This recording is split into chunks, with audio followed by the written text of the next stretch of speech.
हम सभी ने ये ट्रीटमेंट के बारे में तो काफ़ी बार सुना होगा, रूट कैनाल करवाना है, आरसीटी करवाना है। लेकिन ये रूट कैनाल ट्रीटमेंट एग्जैक्टली होता क्या है, किस तरह से प्रोसीजर की जाती है, क्यों करवाई जाती है, सारी चीज़ों पे हम प्रॉपर फोकस करने वाले और डिटेल में इन्फॉर्मेशन आप सभी के साथ शेयर करेंगे। तो वीडियो को पूरा ज़रूर से देखिए और पहली बार अगर चैनल पे आए हो ना तो चैनल को कर दो सब्सक्राइब, क्योंकि मेडिकल हेल्थ जितने भी टॉपिक्स होते हैं ना इंटरेस्टिंग, मैं सारे टॉपिक्स यहाँ पे कवर करने की कोशिश जो है वो करता हूँ। यहाँ पे ये जैसे कि आप टूथ देख रहे हो, अगर यहाँ पे सडन हो जाती है ना तो फिर उसका कोई इलाज नहीं है। अगर वो इनिशियल लेवल पे है तो आप कुछ कर सकते हो, लेकिन ये लेवल पे आप कुछ भी नहीं कर सकते। आपको रूट कैनाल ट्रीटमेंट करवानी पड़ेगी या फिर आपको ये पूरा टूथ जो है वो निकलवाना पड़ेगा। तो मोस्टली जब तक ये बच सकता है ना टूथ, अगर आपको ये निकाल देना है तो कोई इश्यू नहीं है, लेकिन अगर आपको इससे बचाना है, टूथ को रखना है, तो आरसीटी काफ़ी वायबल ऑप्शन है। क्यों ऑप्शन है वो समझ लेते हैं। क्योंकि अगर रूट कैनाल ट्रीटमेंट करवा के उसके ऊपर आप क्लैप लगवाते हो तो अप्रॉक्सीमेटली खर्चा बैठता है 3,000 रुपये का। अप्रॉक्सीमेटली है, अगर आपकी सिटी में ये प्राइस 3,000 का 5,000 भी हो सकता है, लेकिन यहाँ पे मैं जहाँ पे रहता हूँ 3,000 का अप्रॉक्सीमेटली कॉस्ट जो है वो इसका बैठता है। और जब आप ये टूथ को निकल के एक इम्प्लांट लगाते हो तो उसका कॉस्ट जो है वो 20,000 से लेके 40,000 के आसपास जो है वो जाता है। तो यहाँ पे चॉइस अच्छी यही है कि आप इसे बचा लो। तो बचाने के लिए आपको करवानी पड़ती है रूट कैनाल ट्रीटमेंट। यहाँ पे ये सडन को निकालने के लिए ये ट्रीटमेंट को की जाती है। और क्या होता है आगे डिटेल में आप समझने वाले हो। सबसे पहले समझते हैं कि कितने स्टेप्स में ये प्रोसीजर को किया जाता है। तो 4 स्टेप है। फर्स्ट है एनेस्थेशिया, सेकंड है रिमूविंग पल्प, थर्ड है एंटीबायोटिक्स एंड फोर्थ है टेम्पररी फिलिंग। तो ये 4 स्टेप्स में जो है प्रोसीजर को किया जाता है। अब समझते हैं कि एनेस्थेशिया किस तरह से दिया जाता है।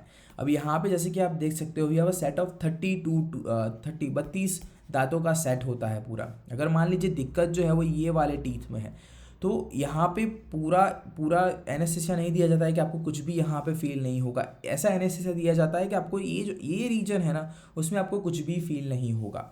कौन सा रीज़न मैं एक बार हाईलाइट कर देता हूँ। ये आपको यहाँ पे आपको ट्रीटमेंट है तो ये इतना मतलब हार्डली इतना एरिया होगा जहाँ पे आपको कुछ फील नहीं होगा, यहाँ पे आप सब कुछ फील जो है वो कर पाओगे। तो इस तरह से जो है लोकल एनेस्थेशिया दिया जाता है। अब जो एनेस्थेशिया दिया जाता है उसका नाम है लोकल एनेस्थेशिया। अब यहाँ पे आपको एनेस्थेशिया के टाइप समझने हैं ना तो उसमें मैंने एक डिटेल वीडियो बनाया हुआ है जिसकी लिंक जो है वो आपको डिस्क्रिप्शन एरिया में मिलेगी। वहाँ पे जाके आप एनेस्थेशिया के प्रकार जो है उसे प्रॉपरली समझ सकते हो। तो फर्स्ट स्टेप है जहाँ पे एनेस्थेशिया देना, क्योंकि एनेस्थेशिया नहीं होगा तो ट्रीटमेंट जो है वो हद से ज़्यादा पेनफुल जो है वो बन जाती है। तो anaesthesia is must. Second step जो है वो मेन इंपॉर्टेंट है। यहाँ पे पूरी प्रोसीजर जो है वो स्टार्ट होती है। यहाँ पे आपका होता है सडन, ठीक है, जो अंदर तक फैला हुआ होता है और आपकी रूट कैनाल में जा चुका होता है, जिससे आपको काफ़ी ज़्यादा पेन हो रहा होता है। तो फर्स्ट स्टेप क्या किया जाता है, सबसे पहले यहाँ पे एक कैविटी क्रिएट की जाती है दांत के अंदर। एक यहाँ पे कैविटी क्रिएट की जाती है। यहाँ पे कैविटी क्रिएट हो गई तो फिर क्या होगा, डॉक्टर को फ्लेक्सिबल टूल्स जो है उससे आपकी रूट कैनाल का एक्सेस मिल जाएगा। यहाँ से यहाँ का एक्सेस मिलेगा और फिर ये सारे चीज़ों को निकाल दिया जाएगा। आसान भाषा में ऐसा क्यों किया जाता है वो समझ लो। यहाँ पे मैं सारी चीज़ें रिमूव कर देता हूँ, आई एम रियली सॉरी। मैं सारी चीज़ें रिमूव कर देता हूँ, उसके बाद मैं आपको एक्सप्लेन करूँगा। देखिए ये आपका नॉर्मल टूथ है, राइट। अब बेसिकली क्या है, ये उसे प्रॉपरली यहाँ से चीज़ें मिलती रहती है जो उसे चाहिए, स्ट्रेंथ, ग्रोथ, वो सारी चीज़ें यहाँ से उसे मिलती है। लेकिन एक बार उसमें सडन हो गई फिर आपको सारी चीज़ों को रोकना पड़ेगा, क्योंकि आप फिर उस पर यहाँ पे लगाने वाले हो एक क्लैप। यहाँ पे आप ऊपर एक क्लैप लगवा दोगे, ठीक है, जो कोई भी सिरामिक की हो सकती है, सिल्वर हो सकती है, मेटल हो, गोल्ड हो सकती है, किसी भी चीज़ की हो सकती है। यहाँ पे आपको फिर क्लैप करवा देनी, लेकिन उससे पहले आपको ये टीथ जो है उसका ग्रोथ रोकना पड़ेगा ताकि वो आगे फ्यूचर में थोड़ा सा भी ना पड़े। तो उसके लिए ये सारी चीज़ों को निकालना काफ़ी ज़्यादा इंपॉर्टेंट है और वही चीज़ को रूट कैनाल में किया जाता है, ठीक है। अब यहाँ पे मैंने आपको एक्सप्लेन किया था कि सबसे पहले एक कैविटी क्रिएट की जाती है, ठीक है। उस कैविटी थ्रू फ्लेक्सिबल जो उनके टूल्स होते हैं उससे ये सारी चीज़ों को उसे पल्प कहा जाता है। ये पल्प को जो है वो रिमूव कर दिया जाता है एंड तक, ताकि जो टीथ है उसका कोई भी फ्यूचर ग्रोथ ना हो। यही एक मेन रीज़न है।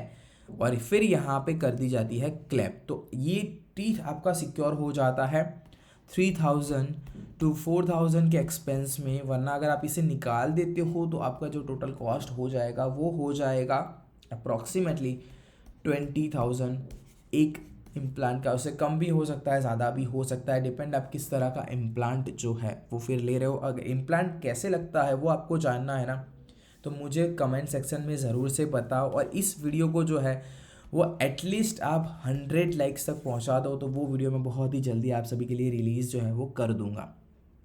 उसके बाद समझते हैं कि फिर क्या किया जाता है थर्ड एंड फोर्थ स्टेप में। तो जैसे कि मैंने आप सभी को बताया था कि यहाँ पे एक कैविटी जो है वो जनरेट की जाती है, और इस तरह के टूल से ये जैसे कि आप देख रहे हो ये पूरा क्लीन टूथ बन चुका है। मतलब आप समझ रहे हो इस तरह का टूथ होता है हमारा, कुछ इस तरह से दिखता टूथ जो है वो हमारा होता है। इसके अंदर सारी चीज़ें होती है, सिस्टम काम करती है, आपका टूथ जो है वो ग्रोथ करता है, लेकिन एक बार सडन हो गई ना तो फिर वो एक खाली डिब्बा बन के रह जाएगा। मतलब खाली डिब्बा जो हिलेगा नहीं, उसका ग्रोथ नहीं होगा, उससे कुछ भी नहीं होगा, उसके ऊपर फिर क्लैप कर दी जाएगी। तो थर्ड एंड फोर्थ स्टेप में क्या किया जाता है कि जैसे कि आप देख रहे हो यहाँ से पूरा पल्प जो है वो अब रिमूव कर दिया गया है, इन्फेक्टेड एरिया सारा क्लियर कर दिया गया है, फिर उसके अंदर एंटीबायोटिक्स डाली जाती है, तो ताकि आपको आगे जो है फ्यूचर में कभी इन्फेक्शन ना हो शॉर्ट टाइम पीरियड में। और उसके बाद यहाँ पे जो है वो टेम्पररी सीलिंग कर दी जाती है, सॉफ्ट सिलिकॉन मटेरियल जैसा कुछ होता है जिससे आपका जो है वो सीलिंग का काम होता है। क्यों किया जाता है वो इम्पॉर्टेंट है जानना, क्योंकि अगर वो नहीं किया जाएगा तो आपकी जो सलाइवा है, जो आप आसान भाषा में आपके मुंह में जो थूक जनरेट होता है, उससे इसको फिर डैमेज हो सकता है। तो फिर उसे यहाँ पे जो है वो क्लोज कर दिया जाता है। अगर फिर आप फ्यूचर में ऐसा सोचते हो कि मुझे भाई अब फीलिंग करवा के क्लैप करवानी है, तो उस सिलिकॉन का आप निकाल के जो है वो आगे की प्रोसीजर जो है वो कर सकते हो। आशा रखता हूँ आपको पूरी चीज़ें प्रॉपर्ली समझ आई होगी कि रूट कैनाल हमें क्यों करवाना पड़ता है, किस तरह होता है, किस तरह से प्रोसीजर की जाती है, कितने स्टेप्स की प्रोसीजर है, कॉस्ट क्या है। अगर ये वीडियो आपको पसंद आया है ना तो यहाँ तक वीडियो देखने के बाद एक लाइक का बटन दबा दो, वीडियो को कर दो शेयर, ताकि ज़्यादा लोगों तक ये इन्फॉर्मेशन पहुँच पाए। और नए हो ना तो यार सब्सक्राइब कर दो और दबा दो बेल के आइकन को, ताकि आप कोई भी अपडेट मिस ना करो। अगले वीडियो में डेफिनेटली आपसे मुलाकात होगी, तब तक के लिए जय हिंद, वंदे मातरम।